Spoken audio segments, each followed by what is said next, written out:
በስመ አብ ወወልድ ወመንፈስ ቅዱስ አሐዱ አምላክ አሜን። በስመ አብ ወወልድ ወመንፈስ ቅዱስ አሐዱ አምላክ አሜን። በስመ አብ ወወልድ ወመንፈስ ቅዱስ አሐዱ አምላክ አሜን። ሰላም ለክሙ ክቡራን አሐትየ ወአኀውየ እፎ ሃለውክሙ ሰላም ንኣኻትም ይኹን ክቡራት ኣሕዋትየ ኣሓቲን ናይ ቲቪ ተኸታተልቲ ከመይኒኹም ከኣብጽሕነ ወኣብጽሕክሙ ሃበይ ቅድስት ሥላሴ ኣጋእዝተ ዓለም እንኳዕ ኣብጽሕና እናበልኩ ናይ ሥላሴ ክዝምርየ ሓቢርና ንዘምር።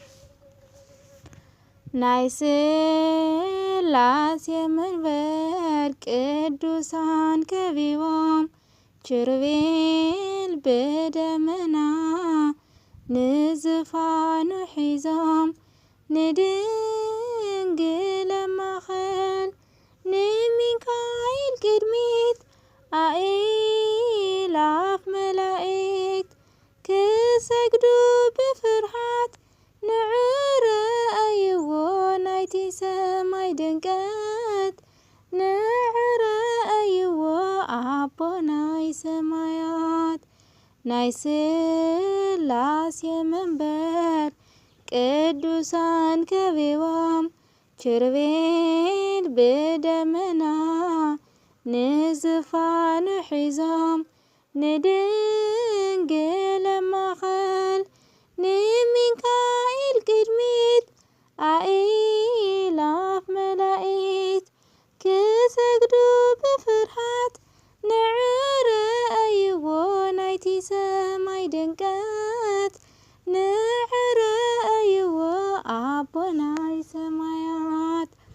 ናይ ሥላሴ ወንበር ቅዱሳን ከቢቦም እናሸበሸቡ ናይ ሰማይ መላእክት ካህናተ ሰማይ ስሉስ ቅዱስ ክብሉ ነዚ ዓብዪ ኽብሪ ክሪኡ ዝተዓደሉ በቲ ጽድቂ ስርሖም ኣብ ምድሪ ኣለዉ በቲ ጽድቂ ስርሖም ኣብ ምድሪ ኣለዉ። ናይ ሥላሴ መንበር ቅዱሳን ከቢቦም ኪሩቤል ብደመና ንዝፋኑ ሒዞም ንድንግል ማእኸል ንሚካኤል ቅድሚት አእላፍ መላእክት ክሰግዱ ብፍርሃት ንዕረአይዎ ናይቲ ሰማይ ድምቀት ንዕረአይዎ ኣቦ ናይ ሰማያት። ናይ ቅዱሳን ሕብረት ናይ ቅዱሳን ሃገር ክቕደስ ይነብር ናይ ሥላሴ ወንበር ድንቅን ልውሃት ዝተመልአ ሰማይ ኣምላኽ ይሃበና ብትንሣኤ ምርኣይ ኣምላኽ ይሃበና ብትንሣኤ ምርኣይ።